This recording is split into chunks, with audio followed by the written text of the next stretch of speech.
അറബിക്കടലിലും Eden ഉൾക്കടലിലും വീണ്ടും Somalian കടൽക്കൊള്ളക്കാരുടെ താണ്ഡവം. Yemen Somalian തീരങ്ങളിൽ നിന്നായി 2 വാണിജ്യ ചരക്ക് കപ്പലുകൾ സൊമാലിയൻ കടൽക്കൊള്ളക്കാർ തട്ടിക്കൊണ്ടുപോയി. 2 കപ്പലുകളിലായി 22 ഇന്ത്യൻ പൗരന്മാരാണ് നിലവിൽ കടൽക്കൊള്ളക്കാരുടെ ബന്ദികളായിട്ടുള്ളത്. അന്താരാഷ്ട്ര കപ്പൽചാലിൽ നടന്ന ഈ 2 കപ്പൽ റാഞ്ചലുകളിൽ ആദ്യത്തേത് റിപ്പോർട്ട് ചെയ്യപ്പെട്ടത് തന്ത്രപ്രധാനമായ യമൻ തീരത്താണ്. വ്യാഴാഴ്ച ഏദൻ ഉൾക്കടലിൽ യമൻ തീരത്ത് നിന്ന് ഏകദേശം 30 നോട്ടിക്കൽ മൈൽ അകലെ വെച്ചാണ് സായുധരായ സൊമാലിയൻ കടൽക്കൊള്ളക്കാർ എണ്ണ ഉൽപ്പന്ന ടാങ്കർ കപ്പൽ തട്ടിയെടുത്തത്. എറിത്രിയൻ പതാകയേന്തിയ MT സിബു 1 എന്ന ചരക്ക് കപ്പലാണ് 6 ആയുധധാരികളായ കടൽക്കൊള്ളക്കാർ ചേർന്ന് ബലമായി നിയന്ത്രണത്തിലാക്കിയത്. കപ്പലിൽ ആകെ 20 ജീവനക്കാരാണ് ഉള്ളത്. അതിൽ 16 പേരും ഇന്ത്യൻ പൗരന്മാരാണെന്നുള്ളത് വിഷയം ഗൗരവകരമാക്കുന്നു. ഇന്ത്യൻ ജീവനക്കാരെ കൂടാതെ സിറിയ, ഇറാൻ, സുഡാൻ എന്നീ രാജ്യങ്ങളിൽ നിന്നുള്ള ജീവനക്കാരും ഈ എണ്ണ ടാങ്കറിലുണ്ട്. കപ്പൽ കൊള്ളക്കാരുടെ കസ്റ്റഡിയിലാണെങ്കിലും ജീവനക്കാരെല്ലാം നിലവിൽ സുരക്ഷിതരാണെന്നാണ് നിയന്ത്രിത മേഖലയിൽ നിന്നുള്ള പ്രാഥമിക വിവരങ്ങൾ സൂചിപ്പിക്കുന്നത്.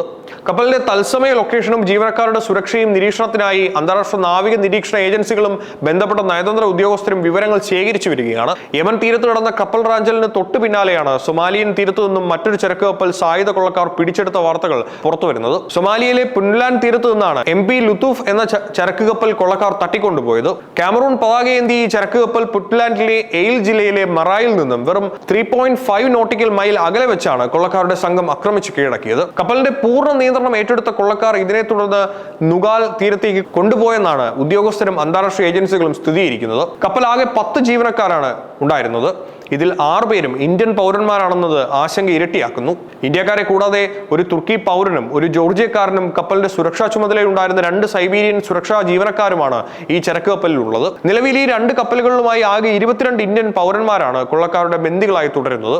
ജീവനക്കാരുടെ സുരക്ഷ ഉറപ്പാക്കാനും കപ്പലിന്റെ ലൊക്കേഷൻ തുടർച്ചയായി നിരീക്ഷിക്കാനും അന്താരാഷ്ട്ര നയതന്ത്ര ഉദ്യോഗസ്ഥരും നാവികസേന ഏജൻസികളും ശ്രമം തുടരുകയാണ്. അറബിക്കടലിലും ഏദൻ ഉൾക്കടലിലും വീണ്ടും സൊമാലിയൻ കടൽക്കൊള്ളക്കാരുടെ ഭീഷണി ഉയരുന്ന സാഹചര്യത്തിൽ ബന്ദികളാക്കപ്പെട്ട 22 ഇന്ത്യൻ പൗരന്മാരുടെയും മോചനത്തിനായി തീവ്രമായ നയതന്ത്ര നാവിക നീക്കങ്ങളാണ് കേന്ദ്ര സർക്കാർ ആരംഭിച്ചിരിക്കുന്നത്. 2 കപ്പലുകളിലുമുള്ള 22 ഇന്ത്യൻ ജീവനക്കാരും നിലവിൽ സുരക്ഷിതരാണെന്നാണ് നയതന്ത്ര മേഖലയിൽ നിന്ന് ലഭിക്കുന്ന പ്രാഥമിക വിവരങ്ങൾ. ഇന്ത്യയെ കൂടാതെ സിറിയ, സുഡാൻ, തുർക്കി, ജോർജിയ, സെർബിയ എന്നിവിടങ്ങളിൽ നിന്നുള്ള മറ്റു ജീവനക്കാരും കൊള്ളക്കാരുടെ കസ്റ്റഡിയിലാണ്. കേന്ദ്ര ഷിപ്പിംഗ് മന്ത്രാലയവും ഡയറക്ടറേറ്റ് ജനറൽ ഓഫ് ഷിപ്പിംഗും നാവിക് ഓൺലൈൻ മറൈൻ കാഷ്വാലിറ്റി സംവിധാനം വഴി സ്ഥിതിഗതികൾ തത്സമയം നിരീക്ഷിച്ചു വരികയാണ്. കപ്പലിലേക്ക് ജീവനക്കാരെ റിക്രൂട്ട് ചെയ്ത ഏജൻസികളോട് അടിയന്തര റിപ്പോർട്ട് സമർപ്പിക്കാനും ആവശ്യപ്പെട്ടിട്ടുണ്ട്.